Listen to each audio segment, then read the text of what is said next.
আসসালামু আলাইকুম, আমি রাসেল স্যার বলছি।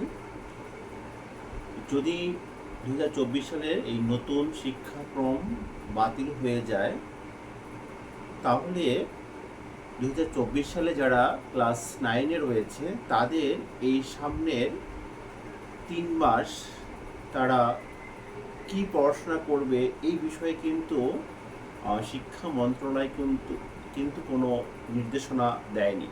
সো এটা কিন্তু খুবই দুঃখজনক।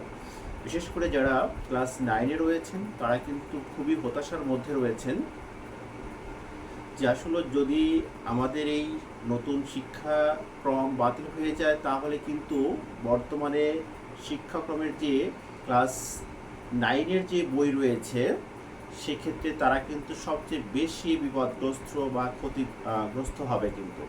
তো এই বিষয়টা আমার মনে হয় শিক্ষা মন্ত্রণালয়ের একটু আরও দায়িত্ববান হওয়া উচিত এই মুহূর্তে। কারণ যদি শিক্ষাক্রম বাতিল হয়ে যায় এবং বলা হচ্ছে যে আগের যে শিক্ষাক্রম রয়েছে সেখানে ফিরে যাওয়ার একটা সম্ভাবনা রয়েছে, সেক্ষেত্রে আবারও যদি বিভাগ সিস্টেম চলে আসে, সেক্ষেত্রে কিন্তু এই যে বর্তমান ক্লাস 9-এর ছেলেমেয়েরা যে বইটা পড়ছে সেই বইটা কিন্তু আমার মনে হয় না থাকবে। আবার যদি এই বইটা আবার আরেকটা বিষয়ে বলা হচ্ছে যে এই কারিকুলাম কিছু সংস্কার করে এটা রাখা হবে এবং মূল্যায়ন পদ্ধতি ফিরিয়ে আনা হবে। তো সেই ক্ষেত্রে এই বইটা আসলে সামনের বছর পড়ানো হবে কিনা বা নতুন কোনো বই দেওয়া হবে কিনা এই বিষয়ে কিন্তু কোনো দিক নির্দেশনা পাওয়া যাচ্ছে না। ফলে এই ক্লাস 9-এর ছেলে মেয়েদের মধ্যে কিন্তু একটা হতাশা দেখা দিচ্ছে এবং তারা বুঝে উঠতে পারছে না যে তারা এখন কি করবে। সো এই বিষয়টার জন্য আমি নিজেও উদ্বিগ্ন যে আসলে আমি এই বইটা ভালোভাবে পড়াবো কিনা, নাকি আগের যে কার্যক্রম রয়েছে বা শিক্ষাক্রমটা রয়েছে সেই বিষয়ের উপর ফোকাস করব কিনা। ইতিমধ্যে আমি কিছু শিক্ষকের কাছ থেকেও জানতে পেরেছি যে তারা আগের শিক্ষাক্রমের কিছু বিষয় তারা ফলো আপ করে কিন্তু তারা পড়াচ্ছে ক্লাসগুলোতে।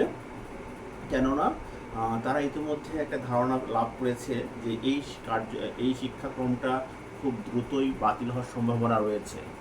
সো এইখানে আমার মনে হয় এটা হচ্ছে আগস্ট মাস শেষের দিকে চলে এসেছে এবং সামনে সেপ্টেম্বর মাসে আমি মনে করি শিক্ষা মন্ত্রণালয়ের এই বিষয়টা একটু ক্লিয়ার করা উচিত যে আসলে এখন শিক্ষকরা এই ক্লাস 9-এর, বিশেষ করে 9-এর ছেলে মেয়েদের এই বইটি পড়াবে নাকি আগের শিক্ষাক্রমের যে বইগুলো আছে সেটিকে ফোকাস করে তারা ক্লাসগুলো নিয়ে থাকবে।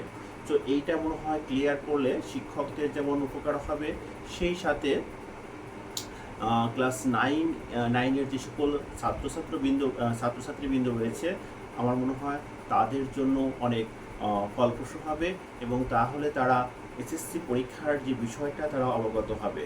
সো এই বিষয়ে আমার মনে হয় দ্রুতই একটা সিদ্ধান্ত নিতে হবে, নইলে কিন্তু আমাদের যে এই জেনারেশন অর্থাৎ ক্লাস 9-এর যে সকল ছেলে এবং মেয়ে রয়েছে তাদের ব্যাপক ক্ষতি হওয়ার সম্ভাবনা রয়েছে।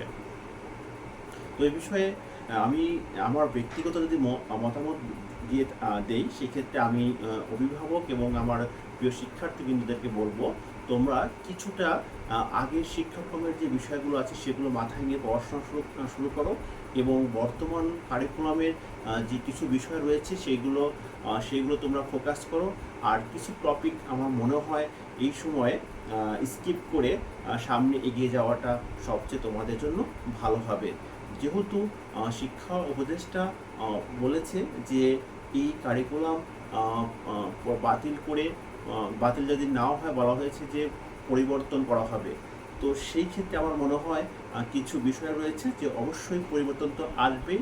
সেটা কি সম্পূর্ণই পরিবর্তন হবে নাকি আংশিক পরিবর্তন হবে সেটা সময় বলে দেবে। তবুও আমি বলবো যে এই কারিকুলামের সাথে আগের কারিকুলামের কিছু বিষয় তোমরা এখন থেকেই পড়াশোনা করতে পারো, যাতে তোমাদের সামনের দিনগুলো পড়াশোনা করাটা খুব সহজ হয়। আমি আজকে এই পর্যন্তই বলছি। ইনশাল্লাহ সামনে আবার কোনো তথ্য পেলে সেই তথ্য নিয়ে তোমাদের সাথে আলোচনা করব। ধন্যবাদ। আসসালামু আলাইকুম।